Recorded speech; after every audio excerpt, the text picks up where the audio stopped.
জিতবো, কিন্তু আমি এখানে 3 মাস থেকে আমার বাচ্চাকে মিস করতে পারবো না। রেড লাইন, $2.5 লাখ হাতছাড়া ভাবাই যায় না। আমি তোমাদের আগেই বলেছি, স্টোরে পা দেওয়া মাত্রই বলেছি যে সবই আগে থেকে সাজানো গেম প্ল্যান। রবিন নামে যত বদনাম ছিল সেগুলো সব আমি নিজের ভেতরে শুষে নিয়েছি।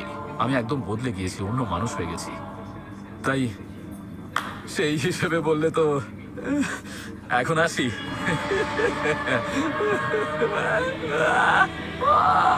অটম যখন বল চুরির সব দোষ নিজের ঘাড়ে নিল, জেভিয়ার নিজেকে অপরাজেয় ভাবতে শুরু করলো। ওরা অটমকে একদম তুলোধনা করছে।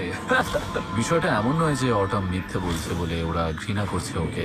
বিষয়টা হলো আমি ওদেরকে দিয়ে ওকে ঘৃণা করাচ্ছি। ও সত্যি কথাটাই বলেছে। এবার একটা ইভিল মিউজিক চালাও। দেখে মনে হচ্ছিল জেভিয়ান এই স্টোরের খলনায়ক হতেই বেশি পছন্দ করছে, আর সে চাইছিল সবাই সেটা জানুক। দেখো, আমি সত্যি বলতে কাঁদছিলাম আর ওদের কাছে মিথ্যা বলছিলাম যে আমি